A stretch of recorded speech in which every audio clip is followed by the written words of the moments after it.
नमस्ते मेरे बच्चों, मैं दीपक सैन इंजीनियर दीपक चैनल पर आप लोग का हार्दिक स्वागत करता हूं।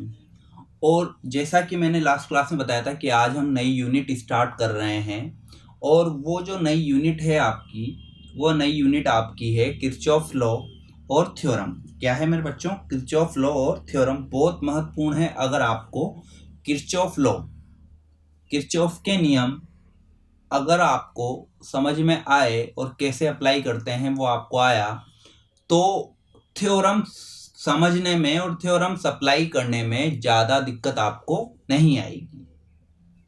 तो पहली बात करते हैं कि क्या है किरचॉफ के नियम। देखो, एक बात अपन करते हैं कि किसी भी इलेक्ट्रिकल सर्किट में आप लोग को दिया हुआ रहता है लोड कि भाई ट्यूबलाइट लगी हुई है, पंखा लगा हुआ है या बल्ब लगा हुआ है या कोई भी एलिमेंट पैसिव एलिमेंट आपके सर्किट में लगा हुआ है। तो अब एक बात बताएं, उस सर्किट में क्या फ्लो होगी? आप कहेंगे सर करंट फ्लो होगी, पर कब फ्लो होगी? जब क्या लगा होगा? सोर्स लगा होगा। सोर्स क्या देगा आपको? वोल्टेज देगा। तो मीन्स दो चीजें आप फाइंड आउट करेंगे। क्या क्या? कि एक तो आप फाइंड आउट करेंगे क्या वोल्टेज, और एक फाइंड आउट करेंगे करंट। तो इसीलिए किरचॉफ के लॉ को हम दो पार्ट में डिवाइड करते हैं। फर्स्टली तो है किरचॉफ का कौन सा नियम? कर धारा नियम, किरचॉफ करंट लॉ, किरचॉफ का धारा नियम।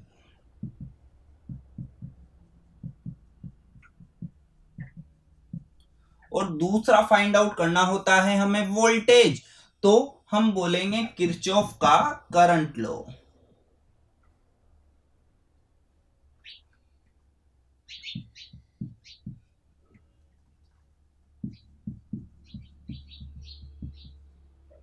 सॉरी, वोल्टेज फाइंड आउट करना है तो किरचॉफ का वोल्टेज लॉ, किरचॉफ का विभव नियम।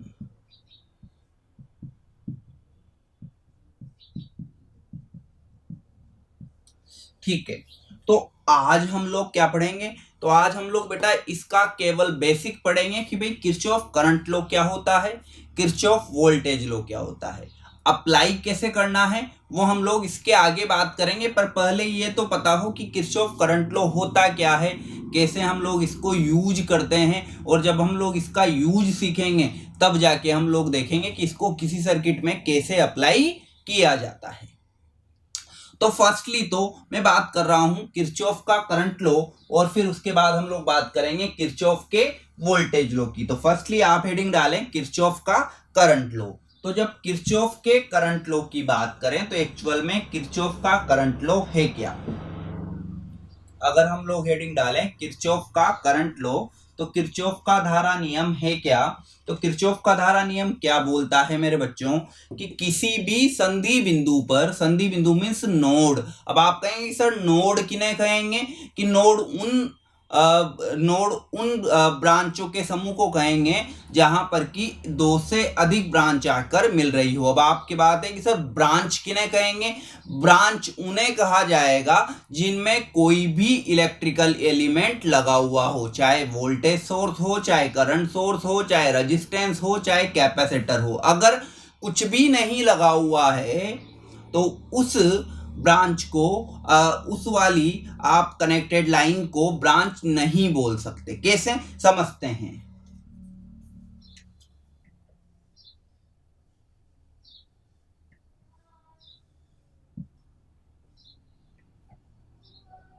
अब देखें, एक एलिमेंट लगा हुआ है, एक एलिमेंट लगा हुआ है, एक एलिमेंट लगा हुआ है। अब कि सर कंफ्यूजन हमें ये होता है कि सर कहां पे नोड है, कहां पे नोड नहीं है। तो देखें, यहां से जब करंट जाएगी तो क्या टू पार्ट में डिवाइड होगी? बिल्कुल होगी।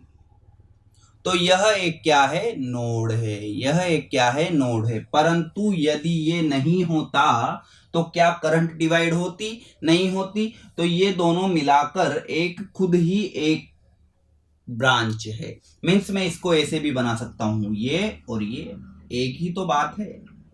तो अब ये नोड नहीं है, मीन्स दो से ज्यादा एलिमेंट वाली ब्रांच जिस बिंदु पर मिल रही है वो क्या कहलाएगा? आपका नोड या संधि बिंदु। तो हम लोग ये कहेंगे कि किसी संधि बिंदु पर किसी नोड पर उपस्थित टोटल करंट का एलजेब्रिक सम, याद रखना केवल सम नहीं, एलजेब्रिक सम, बीजगणितीय योग क्या कहलाता है? बीजगणितीय योग क्या होता है? शून्य होता है। कि सर बीजगणितीय योग का मीन्स क्या हुआ?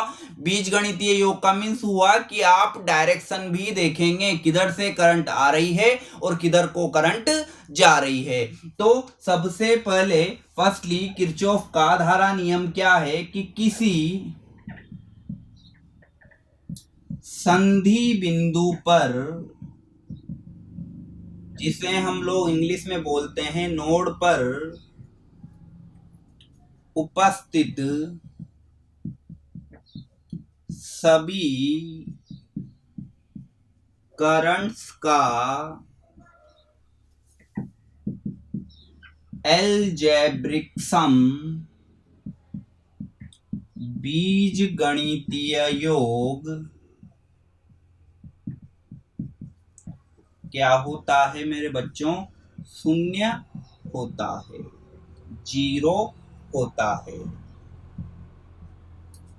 अब किस तरीके से? दूसरी चीज, अब देखो कि सर कौन सी वाली करंट को हम पॉजिटिव माने और कौन सी करंट को निगेटिव माने। तो मैंने बोला है यह एक अजम्पशन है, यह आपके ऊपर निर्भर करता है कि आप कौन सी करंट को पॉजिटिव माने और कौन सी करंट को निगेटिव माने। जनरली ये माना जाता है कि माना नोड की ओर आने वाली करंट कैसी मानी जाती है? पॉजिटिव। कैसे? ये नोड है और ये है। अब ये करंट किसकी ओर आ रही है? नोड की ओर। तो नोड की ओर आने वाली करंट क्या होगी? पॉजिटिव होगी। ठीक है, माना है ये मैंने। नोड से दूर जाने वाली करंट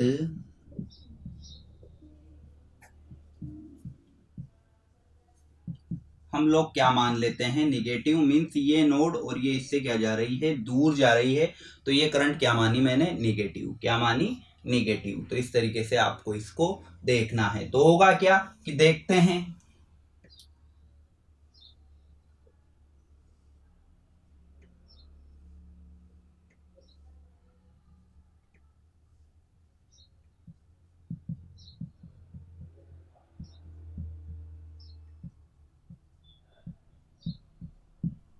ये है एक नोड और इस नोड की ओर टोटल इस पर कितनी करंट है? टोटल 5 करंट है, I1, I2, I3, I4 and I5। तो बाई केसीएल हम लोग क्या बात करते हैं? किरचॉफ के धारा नियम से by KCL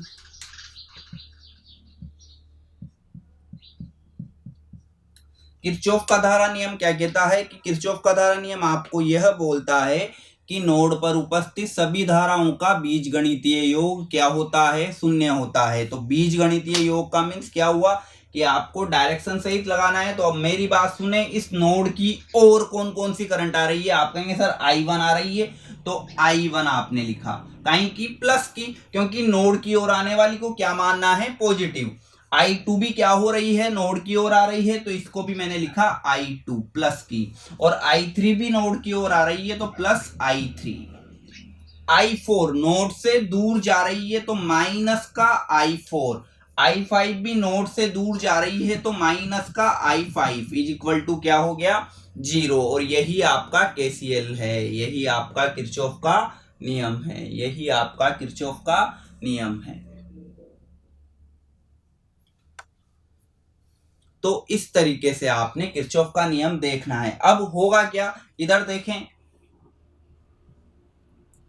I1 plus I2 plus I3 minus इधर जाके प्लस का हुआ, तो I4 प्लस I5। अब मुझे ये बताएं कि I1 plus I2 plus I3 ये तीनों करंट नोड की ओर आ रही थी, बिल्कुल। और I4 और I5 नोड से दूर जा रही थी बिल्कुल। तो आप ये कह सकते हैं कि दूसरा नियम क्या है या इसका मॉडिफाइड रूल क्या है कि किसी नोड पर आने वाली धाराओं का योग बराबर नोड से दूर जाने वाली धाराओं के योग के क्या होता है, बराबर। देखें वापस, KCL लगाया मैंने, नोड पर I1 I2 I3 तीन करंट है, तो I1 plus I2 plus I3 क्योंकि नोड की ओर आ रही है, I4 और I5 जो नोड से दूर जा रही है, तो इज इक्वल टू क्या कर दिया KCL के अनुसार कि किसी संधि बिंदु पर सभी करंट का बीजगणितीय योग क्या होता है, शून्य। तो मैंने शून्य कर दिया। फिर I1 plus I2 plus I3 minus वाला इधर ले गया, तो ये दोनों तो जो है ये तो नोड की ओर आ रही है और ये जो है ये नोड से दूर जा रही है। तो सेकंड पार्ट हम लोग क्या लिख सकते हैं इसके अनुसार, कि KCL के अनुसार नोड की ओर आने वाली धाराओं का योग बराबर नोड से दूर जाने वाली धाराओं का योग।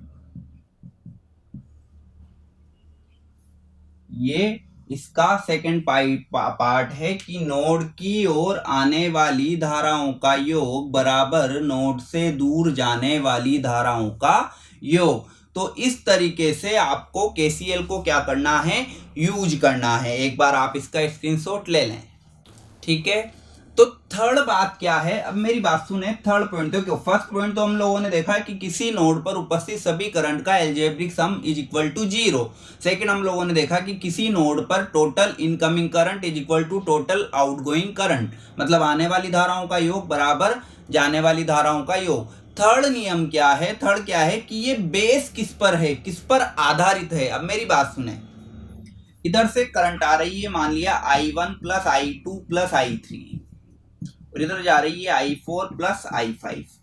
धारा क्या होती है, आवेश प्रवाह की दर। तो आप लोगों ने क्या लिखा, Q1/T, क्योंकि धारा होती है आवेश प्रवाह की दर, rate of flow of charge, तो Q1/T, Q2/T एक ही समय में, Q3/T क्योंकि समान समय में प्रवाहित हो रही है, बराबर Q4/T प्लस Q5/T। सारे T हट गए, कॉमन लेके काट दिए, तो इधर कितने चार्ज हैं और इधर कितने चार्ज हैं। तो टोटल में क्या कह सकता हूं कि यदि किसी इलेक्ट्रिकल सर्किट में KCL लगाने पर करंट जितनी आ रही है उतनी ही जा रही है, इसका मीन्स क्या है कि जितने चार्ज आ रहे हैं उतने चार्ज ही क्या हो रहे हैं, जा रहे हैं। तो मैं ये कह सकता हूं कि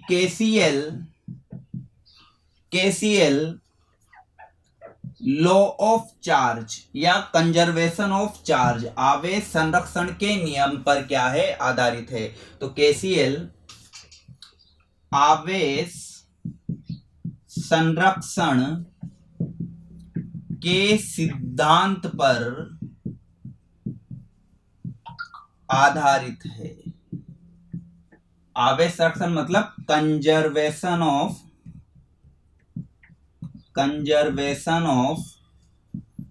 चार्ज पर बेस्ड है। बहुत महत्वपूर्ण चीज कहीं बार पूछा गया है, ठीक है। फोर्थ क्या याद रखना है कि KCL के लिए किसी भी इलेक्ट्रिकल सर्किट में नोड आधार पर करंट को क्या करना, कैलकुलेट करना, क्या कहलाता है मेरे बच्चों, नोडल एनालिसिस। क्या कहलाता है, नोडल एनालिसिस। और हिंदी में अगर इसको बात करें तो संधि बिंदु विश्लेषण क्या कहलाता है, संधि बिंदु विश्लेषण। देखो दोनों लैंग्वेज में पढ़ाना इसलिए क्योंकि डिप्लोमा और बीटेक दोनों स्टूडेंट हैं, पर मैं ये प्रेफर करूंगा कि आप लोग टेक्निकल वर्ड्स इंग्लिश में ही याद रखें। तो क्या कहलाता है, नोडल एनालिसिस। अब अगली चीज कि आपको अगर ये दिया गया है कि भाई साहब 5 नोड हैं, तो आप हमें ये बता दें कि कितनी नोडल इक्वेशन आवश्यक होगी। कई बार डायरेक्ट पूछ लेता है, तो कुछ नहीं करना। यदि किसी इलेक्ट्रिकल सर्किट में n नोड हैं तो नंबर ऑफ नोडल इक्वेशन संधि बिंदु समीकरणों की संख्या, नंबर ऑफ नोडल इक्वेशन क्या होगी मेरे बच्चों, n-1। क्या होगी, n-1 मीन्स यदि किसी इलेक्ट्रिकल सर्किट में 5 नोड हैं तो उसमें कितनी नोडल इक्वेशन बनेगी, कितनी नोडल समीकरण लगेगी, तो 5 - 1 कितनी लगेगी, 4। अगर 4 हैं तो 3, 3 है तो 2। ऐसा क्यों हो रहा है, देखो आप,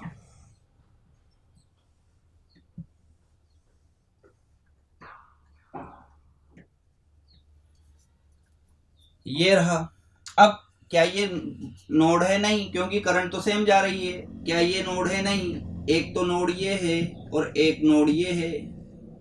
इसको आप कर दोगे ग्राउंड, तो आपको तो केवल इसी नोड पे इक्वेशन लगानी पड़ेगी। कितने नोड हैं, 2, पर इक्वेशन कितने के लिए काम आ जाएगी, केवल कितनी इक्वेशन से काम चल जाएगा, एक इक्वेशन से। तो इसलिए जितने नोड होते हैं उससे एक कम इक्वेशन हम लोग क्या करते हैं, ऑटोमेटिकली एक कम इक्वेशन आपके यूज आती है। अगर 5 नोड है तो 4 इक्वेशन बनेगी, 4 नोड है तो 3 इक्वेशन बनेगी। तो ये है। और एक बहुत अच्छी चीज जो पूछी जाती है कि केसीएल लॉ किन किन से मिलके बना है। भाई केसीएल लॉ में आप कर क्या रहे हैं, केसीएल लॉ में आप क्या कर रहे हैं कि केसीएल लॉ में नोडल मेथड में आप क्या कर रहे हैं कि नोडल में आप करंट फाइंड आउट कर रहे हैं, बिल्कुल। और करंट फाइंड आउट करेंगे तो करंट आई, और आई बराबर क्या होता है, V/R।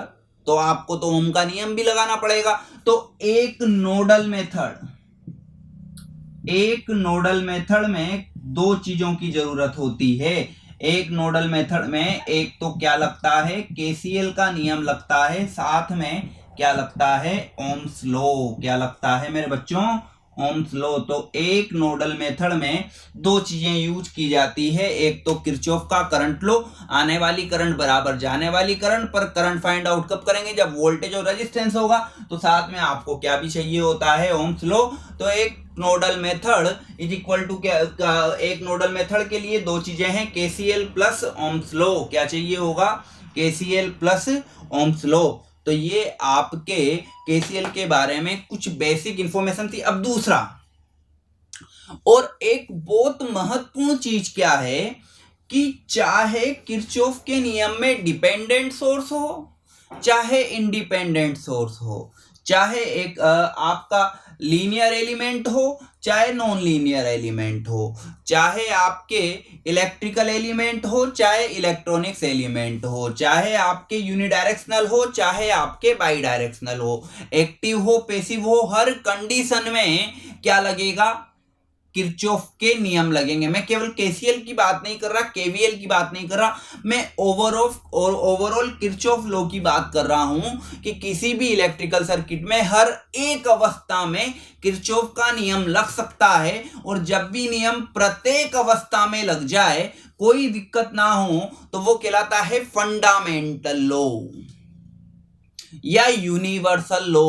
यूनिवर्सल मतलब सार्वभौमिक, सबके लिए लगेगा, चाहे डिपेंडेंट हो चाहे इंडिपेंडेंट हो, चाहे यूनिलैटरल हो चाहे बाइलैटरल हो, चाहे डायोड लगा दो चाहे रजिस्टर लगा दो, कुछ भी लगा दो, तो ये नियम तो लगेगा। परंतु ओम्स लॉ केवल किन पर लगता है, लीनियर पैसिव एलिमेंट पर, बाइलैटरल एलिमेंट पर। तो उसके लिए बाउंडेशन है, तो वो आपका फंडामेंटल लॉ नहीं है, वो आपका एक फंडामेंटल लॉ नहीं है, क्योंकि उसकी कुछ ना कुछ क्या है, बाउंडेशन है। तो यहाँ पर एक महत्वपूर्ण चीज क्या है कि किरचॉफ के लॉ सब पर लगते हैं, इसलिए ये कौन से नियम हैं, फंडामेंटल लॉ हैं, जबकि ओम का लॉ फंडामेंटल लॉ नहीं है, ये है एम्पीरियल लॉ। एम्पीरियल लॉ मतलब कुछ बाउंडेशन सहित, तो ओम का नियम तो है एम्पीरियल लॉ, जबकि किरचॉफ के नियम है फंडामेंटल लॉ या यूनिवर्सल लॉ। तो एक बार आप इसका स्क्रीनशॉट ले लें, फिर किरचॉफ के वोल्टेज लॉ की हम लोग बात करते हैं।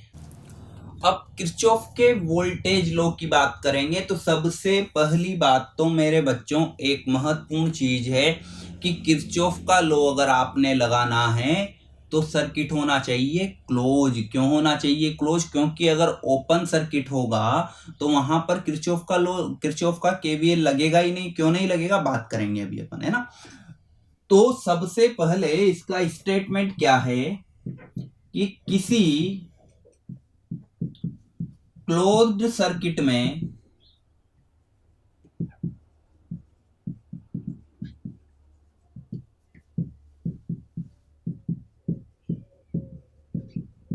हिंदी में बात करें तो किसी बंद लूप परिपथ में उपस्थित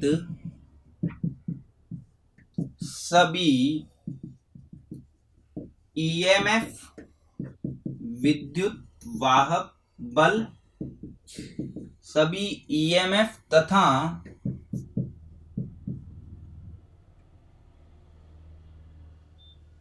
वोल्टेज ड्रॉप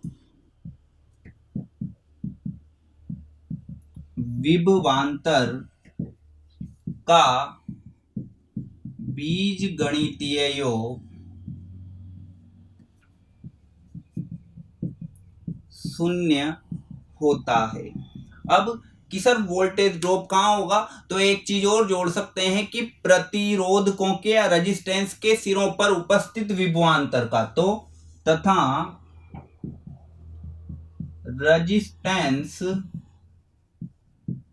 के सिरों पर वोल्टेज ड्रॉप का बीजगणितीय योग क्या होगा, शून्य। पर मैं रेजिस्टेंस ही इसलिए नहीं लिख रहा था क्योंकि फिर ये तो इंडक्टर के लिए भी लग सकता है, कैपेसिटर के लिए भी लग सकता है, इसलिए मैं रेजिस्टेंस नहीं लिख रहा था, केवल मैंने वोल्टेज ड्रॉप ही लिखा था। तो आप लिख सकते हैं कि टोटल ईएमएफ सिग्मा ई और total voltage drop sigma I R is equal to क्या होगा, 0 होगा। इसमें भी वही चीज, दूसरा इसको ये कह सकते हैं कि किसी क्लोज्ड लूप सर्किट में उपस्थित कुल ईएमएफ का योग प्रतिरोधकों, रेजिस्टेंस के सिरों पर वोल्टेज ड्रॉप के बराबर होता है। इसका मीन्स है कि टोटल सिग्मा ई बराबर टोटल सिग्मा आई आर, चिन्ह सहित। बीजगणितीय योग आपने जरूर लिखना है क्योंकि इसमें भी अपन लोग डायरेक्शन लेंगे। थर्ड चीज, अब मेरे बच्चों टोटल ई मतलब कुल विद्युत वाहक बल, मतलब विद्युत वाहक बल क्या है, एक बैटरी की एनर्जी। तो हम ये कह सकते हैं कि जितनी एनर्जी बैटरी देगी उतनी ही एनर्जी आपके रेजिस्टेंस या आपके जो भी पैसिव एलिमेंट है वो कंज्यूम कर लेंगे आइडियली। तो मीन्स ये कह सकते हैं कि, और बहुत इंपॉर्टेंट फैक्टर है ये, कि किसी इलेक्ट्रिकल सर्किट में केवीएल कंजर्वेशन ऑफ एनर्जी, ऊर्जा संरक्षण के सिद्धांत पर आधारित होता है। अगली चीज यह है, ठीक है। अगला फोर्थ पॉइंट क्या है आपका, फोर्थ पॉइंट क्या है आपका कि जैसे आप केसीएल में नोडल करंट निकालने के लिए नोडल एनालिसिस लगाते थे, वैसे ही केवीएल में वोल्टेज ज्ञात करने के लिए आप क्या लगाएंगे, मेश एनालिसिस। तो किसी इलेक्ट्रिकल सर्किट में केवीएल द्वारा वोल्टेज ज्ञात करना क्या कहलाता है मेरे बच्चों, मेश एनालिसिस। क्या कहलाता है, मेश एनालिसिस कहलाता है। क्या कहलाता है, मेश एनालिसिस कहलाता है। अब कितनी केवीएल इक्वेशन लगेगी तो वो भी एक फॉर्मूला है जो हम लोग बात करेंगे। एक बार आप इसका स्क्रीनशॉट ले लें मेरे बच्चे। तो अगला पॉइंट क्या है भाई, केवीएल ज्ञात करने के लिए तो आप नोड पर इक्वेशन लगाएंगे या नोड पर समीकरण बनाएंगे, और इसी तरह केसीएल ज्ञात करने के लिए आप केवीएल ज्ञात करने के लिए आप एक लूप में इक्वेशन लगाएंगे। तो कितनी क्या होगी कि number of loop equation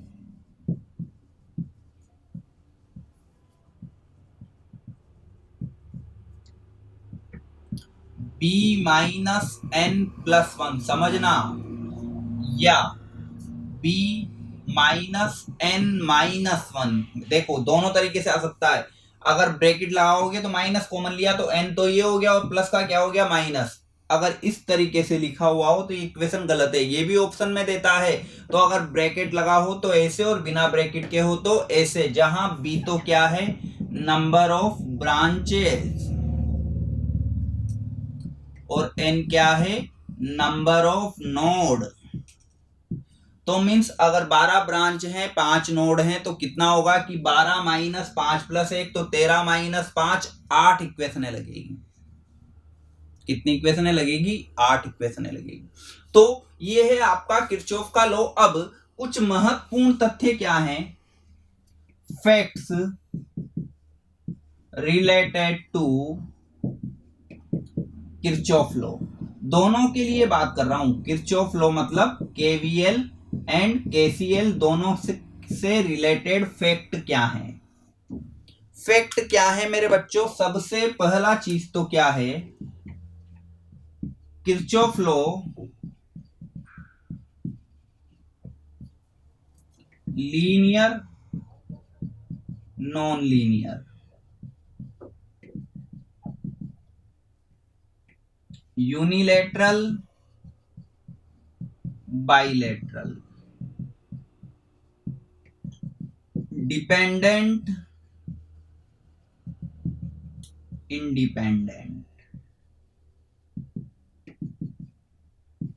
electrical electronics,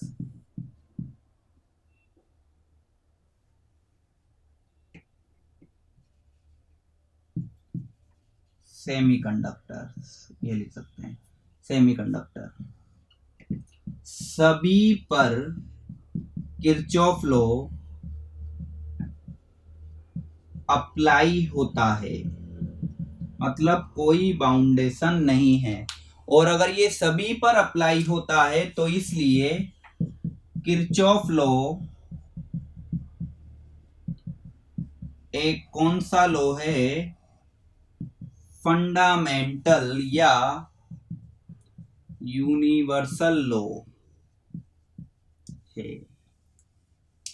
जबकि आपका ओम का लॉ क्या था, एम्पेरियल लॉ, उसकी कोई बाउंडेशन थी, पर इसकी कोई भी बाउंडेशन नहीं है, इसकी कोई भी बाउंडेशन नहीं है। ठीक है, इसके बाद हम लोग आगे की बात करें तो एक फैक्ट तो ये है। सेकंड फैक्ट क्या है मेरे बच्चों, कि जब भी आप केवीएल केसीएल लगाएंगे तो रेजिस्टेंस हमेशा कंज्यूम करेगा, और कंज्यूम करेगा तो उसमें वोल्टेज ड्रॉप क्या होगा, पॉजिटिव, क्योंकि वो ले रहा है, कहा रहा है, तो उसका वोल्टेज क्या हो रहा है, बढ़ रहा है। जबकि जो आपका इंडक्टर और जबकि जो आपका कोई सोर्स होगा तो वो दे रहा है। तो कैसे हम लोग वोल्टेज की और पावर की बात करेंगे, तो वह भी इनके फैक्ट्स में हम लोग देख लेते हैं। एक बार आप इसका स्क्रीनशॉट ले लें। सेकंड चीज क्या है मेरे बच्चों कि जब आप इलेक्ट्रिकल सर्किट हम लोग बनाएंगे, केवीएल केसीएल लगाएंगे, तो कैसे पता लगेगा कि ये सप्लाई दे रहा है या ले रहा है? तो एक सिंपल सी चीज है, मान लिया ये कोई सोर्स है, ये माइनस ये प्लस, करंट एंटर हो रही है माइनस से, मतलब निकल रही है प्लस से। तो इसकी जो पावर होगी, एक चीज बताएं, ये है सोर्स, तो ये करंट दे रहा है क्योंकि प्लस से बाहर निकल रही है। तो करंट अगर ये दे रहा है, ये करंट दे रहा है, तो इसकी पावर कम होगी या ज्यादा होगी? अगर आप किसी को कोई चीज दे रहे हो तो आपके पास उस चीज की क्या होती जाएगी? कमी होती जाएगी। तो पावर हमेशा इस कंडीशन में पावर लेस देन क्या होगी? जीरो। मीन्स क्या होगा? पावर होगी लेस देन जीरो, मतलब माइनस का v इंटू आई। और जब भी पावर माइनस का v इंटू आई हुआ तो उसका मतलब है वो क्या कर रहा है? डिलीवर कर रहा है। इसका उल्टा कर दें कि किसी आप मोबाइल की बैटरी को चार्ज कर रहे हो, तो ये प्लस और ये माइनस, ये माइनस और ये प्लस, और इसमें करंट एंटर कर रही है। तो इसके प्लस को दे रहे हैं हम लोग। जब इसके प्लस को करंट दे रहे हैं, या मैं ये कहूं कि करंट किससे बाहर निकल रही है? माइनस से बाहर निकल रही है। तो उस केस में जब आप किसी सोर्स के प्लस को करंट दे रहे हो, मतलब आप उस सोर्स को क्या कर रहे हो? चार्ज कर रहे हो। तो उस कंडीशन में पावर जो होगी वो ग्रेटर देन जीरो होगी, क्योंकि चार्ज कर रहे हो तो उस सोर्स की तो पावर क्या हो रही है? बढ़ रही है। तो पावर क्या होगी? प्लस की वी आई। तो इस कंडीशन में ये क्या कर रहा है? कंज्यूम कर रहा है, कंज्यूम्ड पावर। तो आपको कुछ याद नहीं रखना है, सोर्स के प्लस सिरे से करंट बाहर निकल रही है तो वो डिलीवर कर रहा है, और सोर्स के माइनस सिरे से करंट बाहर निकल रही है तो वो क्या कर रहा है? वो क्या सोर्स के प्लस सिरे से करंट अगर बाहर निकल रही है तो वो डिलीवर कर रहा है, और सोर्स के प्लस सिरे में करंट जा रही है तो वो क्या कर रहा है? कंजम्प्ट कर रहा है। तो ये कुछ फैक्ट हैं जो आपको याद रखने हैं, ठीक है। तो इसी केसेज में हम लोग आगे बातें करेंगे कि इनको कैसे अप्लाई करते हैं, पर उसके पहले एक छोटा सा लो है करंट डिवीजन रूल, जो आना चाहिए आपको। धारा विभाजन नियम कैसे लगाएंगे वो हम लोग बात करेंगे। पहले एक बार आप इसका स्क्रीनशॉट ले लें मेरे बच्चों। अगली चीज हम लोग देख रहे हैं कि करंट डिवीजन रूल, मतलब डिवीजन रूल। अब देखो, डिवीजन का मतलब होता है विभाजित करना। मुझे एक चीज बताएं कि क्या यहां पर इस तरीके से अगर कोई सर्किट लगा हुआ हो तो क्या इसमें करंट डिवीज होगी? आप कहेंगे क्यों होगी, ये तो सीरीज में है। तो सीरीज में तो करंट क्या होती है? सेम होती है। परंतु यदि यह इसकी जगह इस तरीके से लगा हुआ हो तो करंट कितने पार्ट में डिवाइड हो गई? 2 पार्ट में।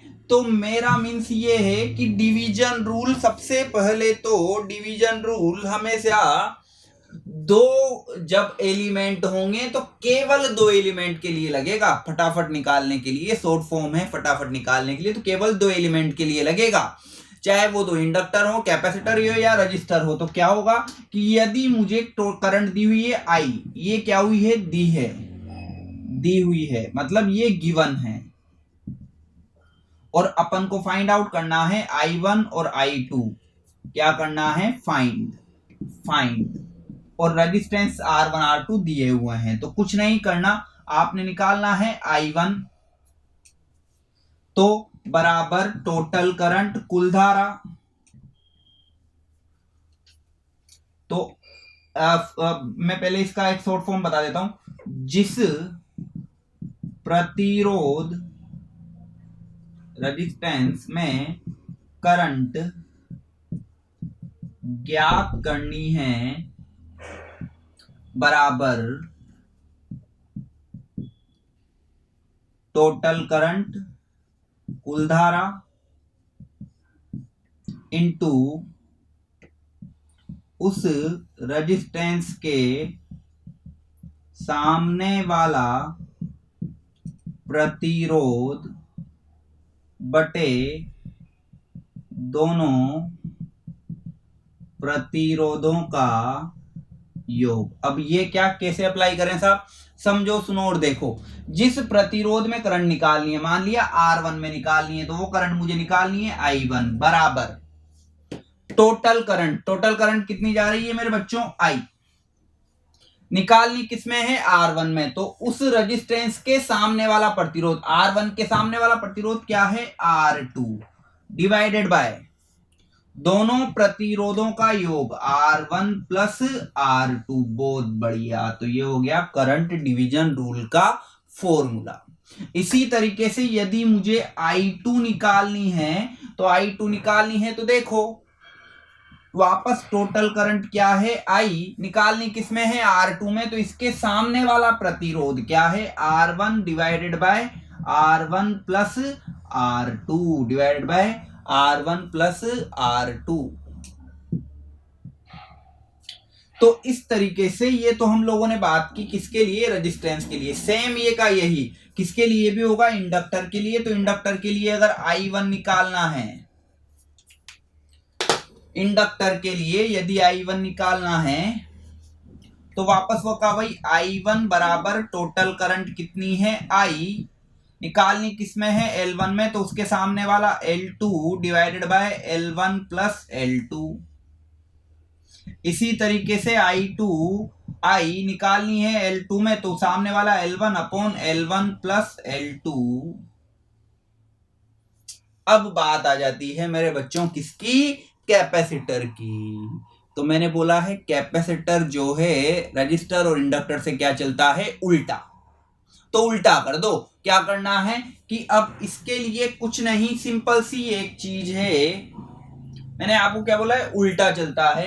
तो जिस कैपेसिटर में करंट ज्ञात करनी है बराबर टोटल करंट इनटू उसी कैपेसिटर की धारा, उसी कैपेसिटर का कैपेसिटेंस डिवाइडेड बाय दोनों कैपेसिटेंस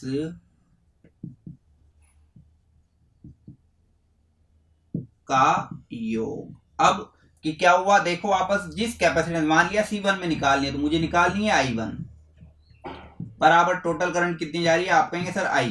उसी कैपेसिटर का कैपेसिटेंस किस में निकालनी है, C1 में। तो C1 का ही कैपेसिटेंस क्या लिखूंगा, C1 divided by C1 plus C2। यहां तो इन दोनों में तो क्या था, जिसमें निकालनी थी उसके सामने वाला करना था, और यहां पर वही करना है। और दूसरा अगर I2 निकालनी है, तो इसी तरीके से I2 क्या होगी, I into C2 divided by C1 plus C2।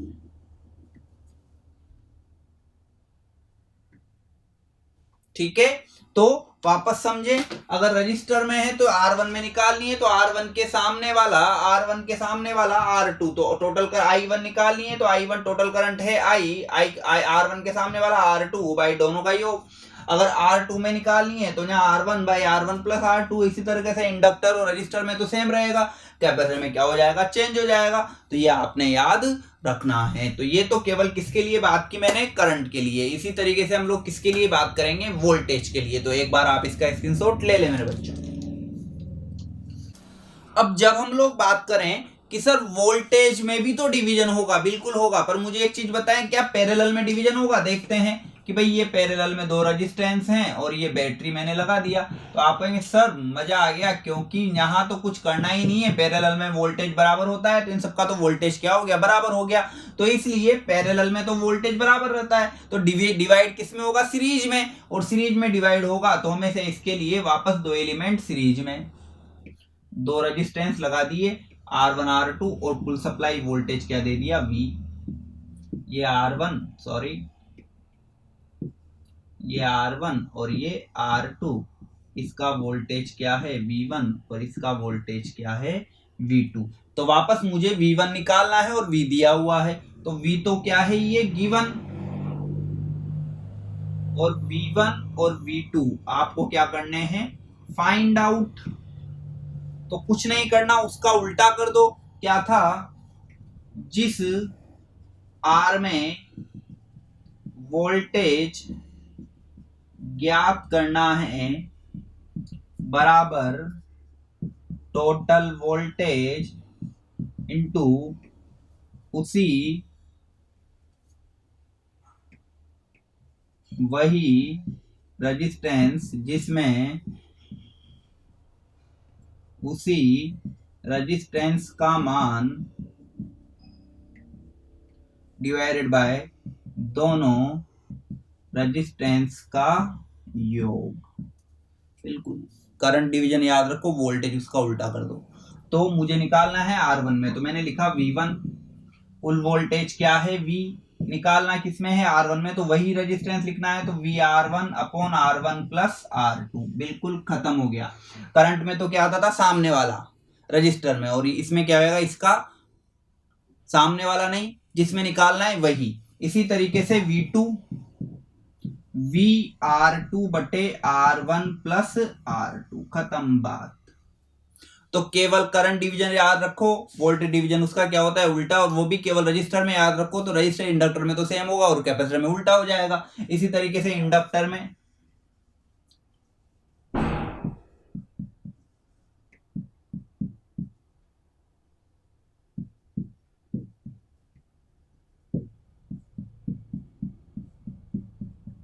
अब मुझे निकालना है L1 में, तो कुछ नहीं करना। L1 में निकालना है V1, तो वापस total voltage V into L1 upon L1 plus L2। इसी तरीके से V2 VL2 upon L1 plus L2। Means इस कहानी से शिक्षा मिली कि रजिस्टर और इंडक्टर में तो सब फॉर्मूले सेम होंगे, केवल कैपेसिटर में उल्टा हो जाएगा। तो यहां देखो,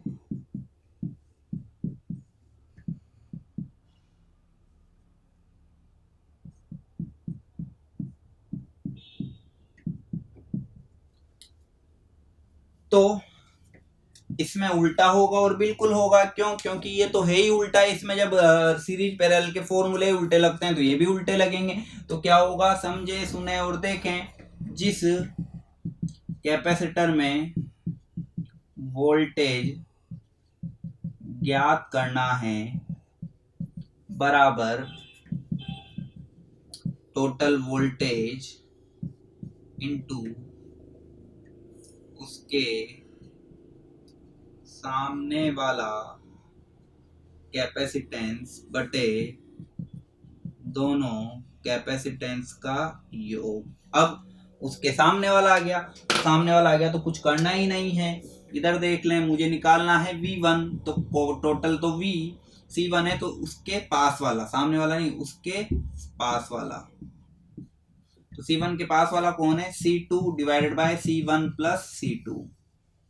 इसी तरीके से अगर V2 निकालना है तो V2 V C1 upon C1 plus C2। तो आपको दिमाग में एक बात बैठा लेनी है कि रजिस्टर और इंडक्टर तो सेम होते हैं, कैपेसिटर उल्टा होता है। तो वापस चलें, करंट डिवीजन रूल में क्या था कि जिसमें निकालना था उसके सामने वाला, तो रजिस्टर इंडक्टर में तो उसके सामने वाला, कैपेसिटर में वही वाला। जब हम बात करें वोल्टेज डिवीजन, तो जिसमें निकालना है वही वाला, रजिस्टर इंडक्टर में तो, और कैपेसिटर में उसके सामने और पास वाला। तो यह दो बहुत महत्वपूर्ण नियम है जो हमने आज देखे। तो आपको निरंतर इसी तरीके से जुड़े रहना है। समझ में आई होगी चीजें, कल से इनको अप्लाई हम लोग करेंगे। इनके अब पूरा न्यूमेरिकल पार्ट है, थ्योरेटिकल कुछ नहीं है। जितनी भी थियरी थी आज हमने समाप्त कर दी। तो धन्यवाद, निरंतर जुड़े रहिए। जय हिंद, जय भारत। ज़्यादा से ज़्यादा लाइक कीजिए, ज़्यादा से ज़्यादा सब्सक्राइब कीजिए। धन्यवाद। जय हिंद, जय भारत मेरे बच्चों।